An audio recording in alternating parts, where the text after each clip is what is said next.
오늘은 사무엘 하로 이제 넘어갑니다. 주요 스토리는 사무엘 하를 중심으로 가고요. 역대상도 다윗에 대한 말씀들이 기록이 되어져 있어요. 그 부분은 이제 또 강의를 통해서 말씀드리도록 하겠습니다. 오늘 사무엘하 역대상 다윗 왕에 대한 이야기 제17강 함께 시작하도록 하겠습니다. 네, 이제부터 다윗 왕에 대한 이야기인데요. 사무엘 하에도 다윗에 대한 이야기가 있고 역대상에도 다윗에 대한 이야기가 있어요. 그리고 그 내용들도 비슷하게 기록이 되어져 있습니다. 사무엘 하는 다윗의 생애에 대한 그런 말씀들이 기록되어져 있다면 역대상은 사무엘 하에 대한 부연 설명과 같은 그런 말씀이라고 기억을 하시면 되겠습니다. 사무엘 하는 이제 역사적인 이제 기록으로 남겨져 있는 거고요. 역대상은 바벨론 포로를 갔지 않습니까? 이스라엘 백성들이 나중에 바벨론의 포로로 갔다가 다시 돌아오게 되는데 그들이 70년간 포로로 잡혀 있으면서 자신들의 민족성에 대해서 잘 알지 못하는 그런 상태였어요. 어떻게 이 이스라엘을 회복시킬까? 다시 그들을 어떻게 세워나가야 될까? 고민하던 당시 이제 지도자들, 교육자들이 모델로서 다윗을 가르치자 해서 다윗에 대한 이야기를 다시 집필을 합니다. 그것이 바로 뭡니까? 역대상이에요. 그래서 역대상은 포로로 잡혀온 이후에 그 민족을 다시 회복시키기 위한 그들을 다시 이스라엘의 민족성을 회복시키기 위한 목적으로 쓴 그런 말씀이 바로 이 역대상이라고 기억하시면 돼요. 그러니까 다윗에 대한 좋은 면들만 기록이 되어져 있어요. 그래서 사무엘 하는 역사적인 책이기 때문에 다윗이 잘하는 것도 있고 못한 것도 있어요. 대표적으로는 밧세바에 대한 그런 이야기죠. 그런데 역대상에는 밧세바에 대한 이야기가 들어있지 않습니다. 그 이유는 다윗의 나쁜 점을 드러내서 사람들에게 모델로서 부족한 모습을 보이기 싫은 의도가 들어간 거죠. 그래서 역대상에는 다윗에 대한 좋은 면들만 추려서 기록을 했다라는 것을 기억하시면 되고요. 시편은 모두가 아니지만 대부분의 시편은 다윗의 찬양과 또 도망할 때 또 힘들고 어려운 순간의 그 탄원시들이 기록이 되어져 있습니다. 그래서 이제 다윗 왕에 대한 이야기를 이제 몇 주간 나눌 텐데요. 사무엘 하를 중심으로 스토리는 이어가고요. 또 중간중간 역대상의 이야기들도 함께 나누도록 하겠습니다. 오늘 함께 말씀 들어가도록 할게요. 자, 드디어 다윗이 왕으로 세워지게 됩니다. 우리 사무엘하 2장 1절 말씀 함께 읽어보겠습니다. 그 후에 다윗이 여호와께 여쭈어 아뢰되 내가 유다 한 성읍으로 올라가리이까 여호와께서 이르시되 올라가라. 다윗이 아뢰되 어디로 가리이까 이르시되 헤브론으로 갈지니라. 아멘. 자, 사무엘상 마지막에 보면은 다윗이 어디에서 지냈죠? 시글락이라고 하는 곳에서 지냈죠. 이 시글락은 블레셋 그 영토 안에 있는 곳이에요. 그래서 가드 왕 아기스가 다윗과 그의 부하들이 살 수 있는 지역을 다윗에게 준 땅이 바로 이 시글락이었어요. 다윗에게는 시글락이 굉장히 상징적인 곳이었죠. 왜냐하면은 그곳에 정착하면서부터 사울 왕의 그런 쫓김을 더 이상 받지 않아도 되는 삶의 안정을 이루었던 곳이 바로 이 시글락이었습니다. 근데 다윗은 어떤 사람입니까? 하나님께 기름 부음을 받은 사람이죠. 다윗이 있어야 될 것은 이방 지역인 시글락이 아니었어요. 그래서 다윗이 여호와께 여쭙니다. 내가 어디로 가리이까? 내가 유다 성읍으로 올라가리이까? 그러니까 하나님께서 올라가라. 그럼 유다 성읍 중에 어디로 가야 됩니까? 그랬더니 헤브론으로 가라고 말씀하십니다.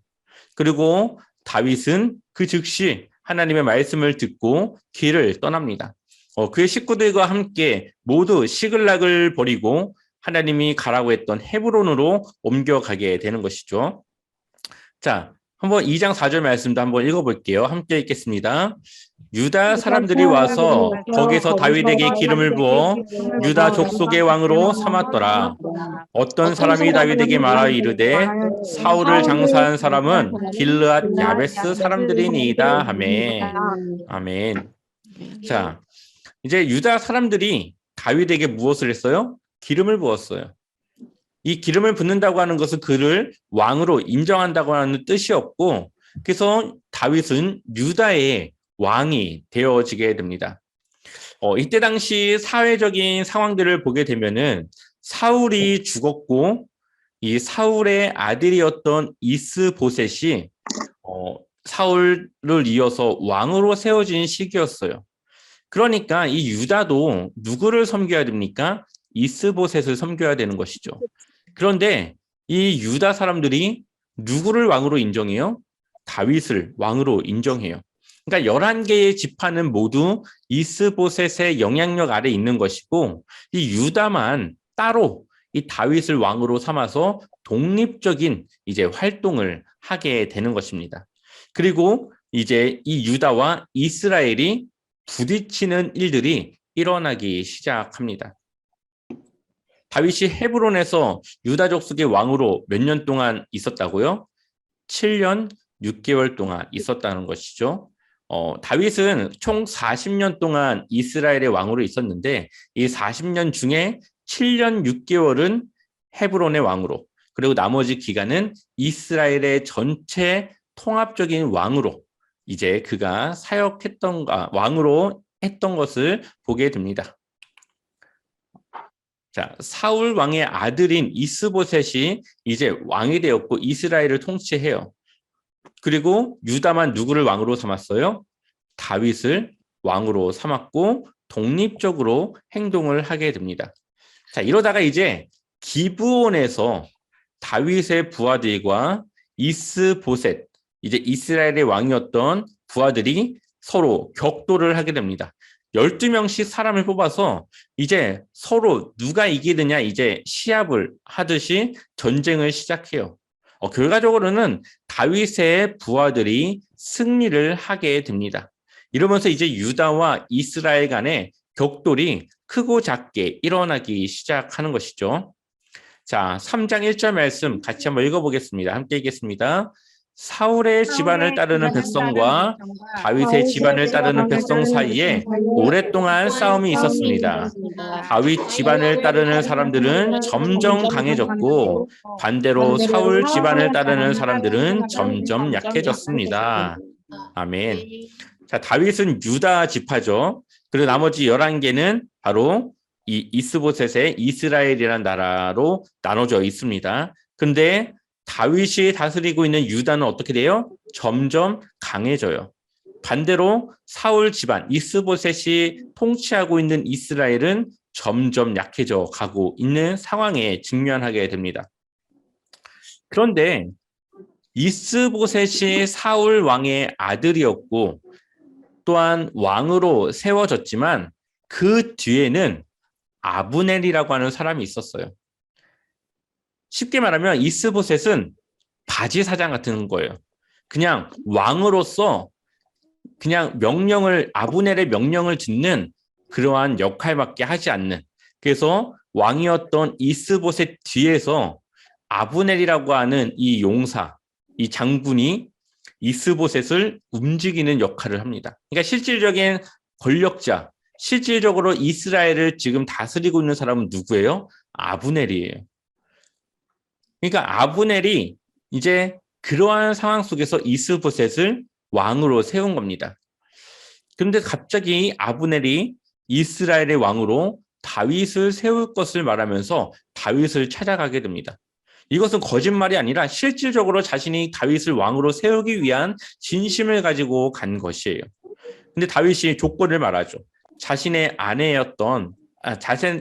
아내인 미갈을 돌려줄 것을 요구합니다. 이때 미갈은 다른 사람의 남편으로 살고 있었어요. 다른 사람에게 자신의 의지와는 상관없이 아마 그렇게 된 것 같습니다. 그래서 다윗이 아내를 돌려줄 것을 요구하였고 아브넬이 그 약속을 지킵니다. 그리고 아브넬이 이제 다윗을 만나고 돌아가는 길에 다윗의 부하였던 요압이 이 아브넬을 죽이게 됩니다. 그 이유는 그거예요. 앞서 이스라엘의 12명의 사람들과 다윗의 부하였던 12명의 사람들이 싸웠을 때 이 요압의 동생이 2명이 있는데 아사헬이라고 하는 그 동생이 이 아브넬을 뒤쫓아가게 됩니다. 성경에는 이 아사헬이라고 하는 이 요압의 동생이 굉장히 다리가 빨라서 굉장히 그 속도를 빨리 낼 수 있는 그러한 용사였던 걸로 표현을 하고 있어요. 그러니까 도망가고 있는 아브넬을 쫓아가서 그를 잡는 것이 자신에게는 자존심을 세우는 일이에요. 그래서 아브넬이 쫓아오지 말라고 얘기하는데도 계속 이 아브넬을 쫓아갑니다. 근데 그가 쫓아오는 것을 멈추지 않으니까 아브넬이 결국 이 요압의 동생 아사헬을 창으로 찔러 죽이게 돼요. 자, 이게 전쟁 중에 있었던 일이기 때문에 사실 뭐 복수라고 할 것도 없이 그냥 자연스럽게 일어나는 일이었어요, 당시. 그런데 이 요압이 자신의 동생의 그 죽음에 대한 복수를 이 아브넬에게 한 것이죠. 그것도 다윗과의 적대적인 관계에 있지도 않고 또 다윗을 불결한 그러한 방법과 그런 의도로 만난 것이 아님에도 불구하고 요압의 개인적인 복수의 목적을 두고 이 아브넬을 죽이게 되는 것이죠. 자, 이런 일들이 이제 일어나게 됩니다. 이제 아브넬이 죽었다는 소식을 들은 이스라엘과 이스보셋은 두려움에 떨게 돼요. 왜냐하면은 이스라엘이 현재 버티고 있는 것은 이 실질적인 권력자 아브넬이 있었기 때문인데 이제 그가 죽었기 때문에 다윗의 그 유다에게 어떻게 될지 모르는 그러한 상황에 놓여지게 됩니다. 이렇게 온 이스라엘과 당시 왕이었던 이스보셋은 두려워하고 있는데 이때에 베냐민 사람이었던 누구요? 바나와 레갑이라고 하는 이 2사람이 이스보셋을 찾아갑니다. 찾아가긴 찾아가는데 자신들이 밀을 가지고 가는 것처럼 해서 이스보셋을 죽이게 돼요. 그 이유가 뭐냐? 다윗에게 잘 보여서 자신들은 살려고 그런 목적을 가지고 이스보셋을 죽이게 되는 것이죠. 방심하고 있는 틈을 타서. 그리고 다윗을 찾아가서 자신들이 이스보셋을 죽였다고 이야기를 합니다. 다윗이 어떻게 했을까요? 비슷한 사건이 있지 않았습니까? 사울이 죽었을 때 이 사울을 죽이지도 않았는데 자신이 마치 이 사울 왕을 죽인 것처럼 이야기했던 한 청년을 다윗이 가만두지 않았던 것처럼 사울 왕의 아들이었던 이스보셋을 죽였다고 하는 이 2사람을 다윗이 가만두지 않고 그들 또한 처벌을 했던 것을 보게 됩니다. 이렇게 해서 당시 왕이었던 이스보셋까지도 죽음을 맞이하게 됩니다. 자, 이스라엘이라고 하는 나라는 이제 어떻게 됐을까요? 실질적인 권력자도 죽었고 당시 왕이었던 이스보셋도 죽었습니다. 이스라엘에 이제 지도자가 없는 상황 속에서 누구를 찾아왔을까요? 바로 다윗을 찾아오게 되죠. 한번 우리 5장 3절 말씀 같이 읽어보겠습니다. 함께 읽겠습니다. 이에 이스라엘 모든 장로가 헤브론에 이르러 왕에게 나아오매 다윗 왕이 헤브론에서 여호와 앞에 그들과 언약을 맺음에 그들이 다윗에게 기름을 부어 이스라엘 왕으로 삼으니라. 아멘. 자, 헤브론에 있던 유다 성읍의 왕으로 있던 다윗에게 누가 왔어요? 이스라엘의 장로들이 모든 장로들이 찾아왔어요. 그리고 다윗에게 기름을 부어서 이스라엘의 무엇으로 삼습니까? 왕으로 삼아요. 하나님께서 다윗에게 기름을 부어서 그로 이스라엘의 왕으로 삼을 것을 약속하셨지만 하나님의 방법은 하나님이 직접 개입해서 다윗에게 그 왕의 자리를 주는 그러한 과정이 아니라 유다 성읍으로 시작해서 온 이스라엘이 다윗을 왕으로 인정하고 그들 스스로가 다윗을 왕으로 세울 때까지 기다리고 그러한 상황들을 만들어 나가셨던 것을 보게 됩니다. 하나님은 분명히 다윗을 왕으로 세우길 원하셨죠. 하지만 하나님의 방법은 사람들을 통해서 다윗이 그 어려운 시기를 버텨내서 그가 왕에 오를 수 있는 그 나이가 되었을 때에 그가 왕으로 세워져 가는 것을 우리는 보게 됩니다. 이렇게 보면은 우리에게도 일어나는 많은 일들이 있지만 하나님은 우리 주변의 사람들과 또 내가 처해 있는 여러 가지 상황들을 통해서 우리를 인도하시고 우리를 인도해 나가시는 것을 보게 돼요. 그 모든 것이 다 하나님의 인도하심이고 계획이라는 것을 우리가 기억해야 되고 인정해야 되겠죠. 이 다윗을 보게 되면은 시글락이라고 하는 안정된 장소를 버리죠. 왜요? 하나님의 뜻은 시글락에 있는 것이 아니라 이 이스라엘이 있다는 것을 그가 알았기 때문에 그래요. 만약에 이 시글락에 있었다면 다윗은 아마 편안하게 정말 거기서도 왕과 같이 지낼 수 있었을 겁니다.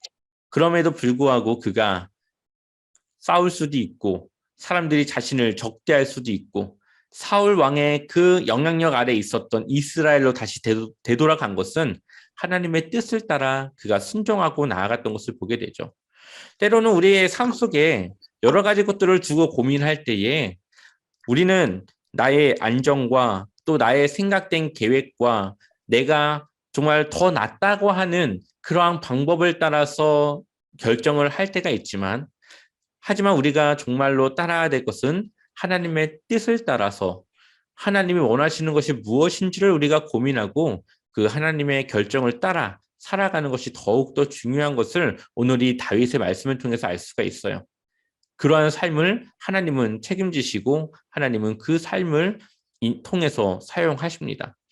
그래서 다윗이 왕으로 세워지기까지 하나님은 가장 이상적인 방법으로 하나님께 기름 부음 받은 이 다윗이 사람들에게도 인정받고 그들을 통해서도 기름 부음을 받아서 왕으로 세워지는 아주 좋은 과정들을 다윗에게 주어지게 되는 것을 보게 됩니다. 자, 5장 6절도 한번 우리 읽어볼게요. 함께 읽겠습니다. 왕과 그의 부하들이 예루살렘으로 가서 그 땅 주민 여부스 사람을 치려하매 그 사람들이 다윗에게 이르되 내가 결코 이리로 들어오지 못하리라. 맹인과 다리 저는 자라도 너를 물리치리라 하니 그들 생각에는 다윗이 이리로 들어오지 못하리라 함이나. 아멘. 자, 예루살렘이 당시에는 이방인 땅이었어요. 여부스 민족들이 살고 있는 땅이었습니다. 그런데 이 여부스 사람들은 이 예루살렘이라고 하는 곳에 이 천연적인 그런 요새를 너무 믿었습니다. 그래서 다윗이 당연히 자신들을 쳐들어오지 못하고 이기지 못할 것이라고 생각을 하고 뭐라고 말하냐? 맹인과 다리 저는 자라도 우리 이 주민으로 있는 맹인들과 다리 저는 자라도 너를 이길 수 있다라고 막 그렇게 이야기를 해요. 이때 다윗이 하나님께 여쭙습니다. 내가 블레셋 사람에게로 올라가리이까? 그러니까 올라가라. 그리고 하나님께서 블레셋 사람을 내 손에 넘기겠다라고 말씀을 하시죠. 그리고 다윗이 다시 한번 여호와께 여쭙는데 맞서서 정면으로 싸우지 말고 뽕나무 숲을 맞은편에서 그들을 기습하라고 이야기를 합니다. 그리고 그렇게 해서 블레셋 사람들을 치고 게바에서 게셀까지 그의 영토를 확장해 나가는 것을 보게 되죠. 예루살렘을 시작으로 해서 이 블레셋 사람들이 살고 있는 땅들을 확장해 나갑니다. 원래 이 일을 언제 했어야 될까요? 여호수아 당시에 이 가나안 땅 정복 시절에 이미 했어야 되는 일들을 지금 누구를 통해서 하고 있습니까? 다윗을 통해서 하고 있는 것이죠. 이처럼 다윗은 하나님의 말씀을 따라 순종하는 사람이었고 하나님의 뜻 앞에서는 자신이 왕의 입장이 아니라 하나님의 한 사람의 백성으로 늘 자신을 생각했던 것을 보게 됩니다. 자, 이제 번외 에피소드인데요. 이것은 바로 역대상에만 기록이 되어져 있는 거예요. 자, 아까 예루살렘에 들어갔죠. 자, 여부스 사람을 치는데 사무엘 하에는 나와 있지 않지만 그 과정이 조금 더 기록이 되어져 있습니다. 다윗이 먼저 여보스 사람을 치는 자는 우두머리와 지휘관으로 삼을 거다라고 이야기하니까 누가 앞장서요? 요압이 앞장서요. 요압이 누굽니까? 아까 아브넬이라고 하는 사람을 이제 다윗을 만나고 돌아가는 아브넬을 죽인 사람이었죠. 근데 그가 제일 먼저 앞장서서 이 일에 우두머리가 되는 일을 보게 됩니다. 그래서 이 다윗의 밑에 보면 용사들이 막 있어요. 뭐 세 사람이 첫째 용사가 있고 둘째 용사가 있고 막 한데 이 모든 용사들의 우두머리로는 요압이 있었고 그 밑에 또 세 명의 용사, 또 그 밑으로 또 세 명의 용사, 이렇게 해서 막 용사들이 굉장히 많이 있습니다. 그러니까 다윗이 가지고 있는 이 군사력은 어마어마했던 것을 보게 돼요. 한 사람이 한 번 나가면은 막 어마어마한 사람들과 싸워서 이기고 돌아오는 막 그런 일들이 벌어지게 되는 것이죠. 그리고 이런 일도 있습니다. 이 다윗이 목이 너무 말라요. 그래서 베들레헴 성문 곁에 우물이 있는데 그걸 누가 나에게 좀 마시게 할까 이야기를 하니까 이 세 명의 용사가 이 베들레헴 성문으로 갑니다. 근데 이 베들레헴 성문은 어디를 지나쳐야 되냐? 블레셋을 지나쳐야 돼요. 그러니까 얼마나 이게 위험한 일입니까? 이 물 한 잔 뜨기 위해서 이 베들레헴 성문 곁을 간다고 하는 것은 굉장히 위험한 일이에요. 근데 다윗을 위해서 자신들의 목숨을 걸고 가서 물을 떠옵니다. 그러자 다윗이 뒤늦게서야 자신이 너무나도 무리한 요구를 했던 것을 알고 그 물을 마시지 않습니다. 그 물을 버리고 하나님께 그 물을 돌려드리는 그런 모습들이 기록이 되어져 있어요. 그러면서 19절에 이렇게 이야기합니다. 한번 우리 읽어볼까요? 19절 말씀 함께 읽어보겠습니다. 이르되 내 하나님이여 내가 결단코 이런 일을 하지 아니하리이다. 생명을 돌아보지 아니하고 갔던 이 사람들의 피를 어찌 마시리이까 하고 그들이 자기 생명도 돌보지 아니하고 이것을 가져왔으므로 그것을 마시기를 원하지 아니하니라. 새 용사가 이런 일을 행하였더라. 아멘. 세 명의 용사가 가서 자신들의 생명을 받고 생명을 걸고 가져온 이 물에 대해서 이 피를 얻지 마십니까 하면서 하나님께 대해서 고백하는 다윗의 모습을 보게 됩니다. 이렇게 해서 다윗은 이제 이스라엘의 왕으로 세워지게 되었고 이제 다음 시간부터 다윗이 어떻게 이스라엘의 왕으로 그 나라를 통치해 나가는지 그리고 하나님의 언약궤, 이 성막 안에 있던 그 언약궤를 블레셋에게 빼앗겼는데 그것을 또한 되찾아오는 그런 과정들도 우리 함께 다음 시간에 보도록 하겠습니다. 다음 시간 사무엘하 역대상에 대한 이야기, 다윗 왕 두 번째 이야기 다음 주에 함께 이어서 보도록 하겠습니다. 오늘 강의는 여기서 마치도록 하겠습니다. 감사합니다.